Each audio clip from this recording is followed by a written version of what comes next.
கமலம் astro YouTube channel அன்பர்கள் அனைவருக்கும் எனது அன்பான வணக்கங்கள்.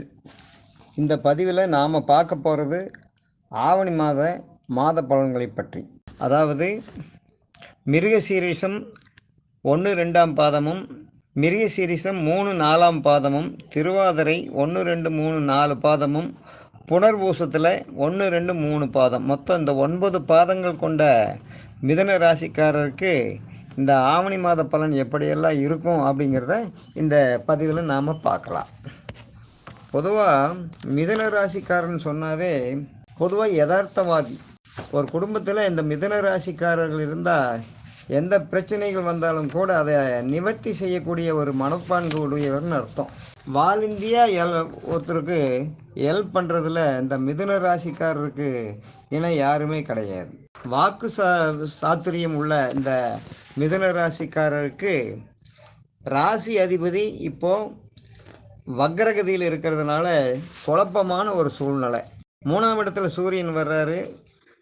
இந்த சூரியன் 3 குடியன் 3லேயே வர்றதுனால மனதைரியம் ஜாஸ்தி இருக்கும்.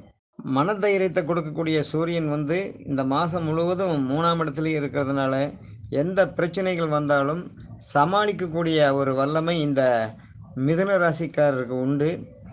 அதே சமயத்தில் தனஸ்தானாதிபதி அவர் போய் இந்த ஆவணி மாதம் 1ஆம் தேதி 7ஆம் இடத்துல போய் உட்கார்ந்துருக்கிறாரு. அதுவும் பரவாயில்ல. அதே சமயத்தில் பூர்வ புண்ணியாதின்னு சொல்லக்கூடிய 5ஆம் அதிபதி சுக்கிரன் அவர் போய் 3ஆம் இடத்துல மறைகிறார்.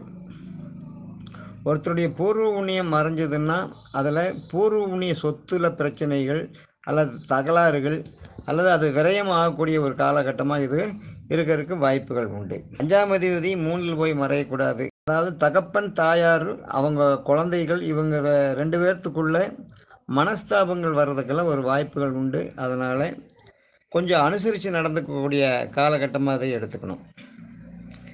இதில் குரு பகவானை பொறுத்த வரைக்கும் 4ஆம் இடத்தை பார்க்குறாரு, ராசிக்கு 4ஆம் இடத்தை. ஆனால் 4ஆம் இடத்துல இது வரைக்கும் ஒரு 9 மாதமாகவே கேது பகவான் உட்கார்ந்துருக்கிறதுனால மிதுன ராசிக்காரருடைய கல்வியில் அப்பப்போ கொஞ்சம் மறதிகள் தடைகள் ஏற்படுறதுக்கு உண்டான வாய்ப்புகள் எல்லாம் இருக்கும்.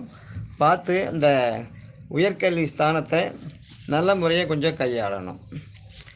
அம்மாவனுடைய உடல்நிலை கொஞ்சம் ஆரோக்கிய கேடுகள் இருக்கும். மிதுன ராசிக்காரருடைய அம்மாவை கொஞ்சம் முறையாகவே பார்த்துக்கணும். ராகு போல் கொடுப்பார் இல்லை, கேது போல் கெடுப்பார் இல்லைன்னு சொல்லுவாங்க. அந்த மிதுன ராசிக்காரருக்கு 4ஆம் இடம் அப்படிங்கிறது 4ல் கேது பகவான் இருக்கார்.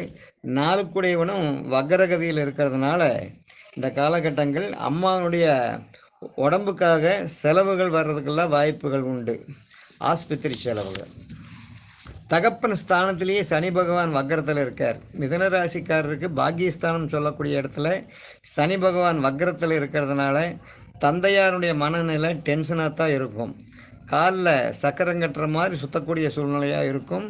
அதில் இந்த சனி பகவான் வக்ரம் வேறு. இடுப்பு, எலும்பு, நரம்பு, கால் சம்பந்தமான தொந்தரவு எல்லாம் கொடுக்கறதுக்கு உண்டான வாய்ப்புகள் உண்டு. அதனால் அவர் வண்டி வாகனத்தில் போகிறது வர்றது, கொடுக்கல் வாங்கல் எல்லாம் கொஞ்சம் நிதானமாக இருக்கணும். மிதுன ராசிக்காருக்கு 10ல் ராகு இருக்குது. 10ஆம் இடத்துல ஒரு பாவகிரகங்கள் ஏனும் இருந்தாலும் கூட அந்த கிரகம் தொழிலில் ஒரு நன்மையை கொடுத்துடும் அப்படிங்கிறது தான் ஜோதிட சாஸ்திரம். அதுபடி 10ஆம் இடத்துல ராகு பகவான் இருக்கிறது உண்மையிலேயே இவங்களுக்கு பிரச்சனைகள் ஒரு பக்கம் இருந்தாலும் கூட இந்த ராகு பகவான் வருமானத்தை அப்பப்போ கொடுத்துட்டு இருப்பார்.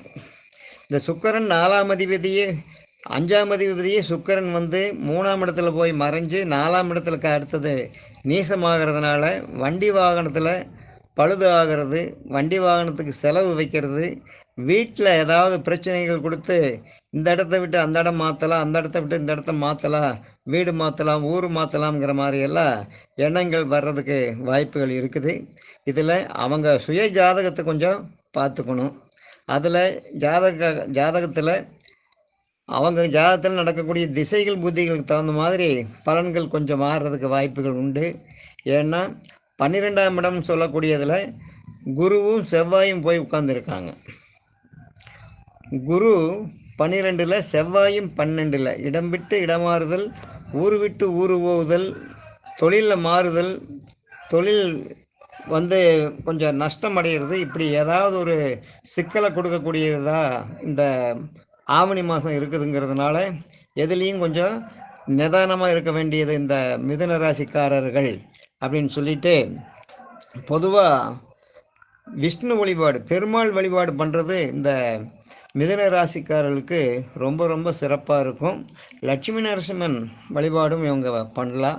சனிக்கிழமையான நெய் தீபம் போட்டு பக்கத்தில் இருக்கக்கூடிய லட்சுமி நரசிம்மன் வழிபாடு பண்ணுறது உண்மையிலேயே மிக மிக சிறப்பாக இருக்குன்னு சொல்லிட்டு, அடுத்த ஒரு வீடியோவில் மறுபடியும் சந்திக்கலாம். நன்றி, வணக்கம், வாழ்க வளமுடன்.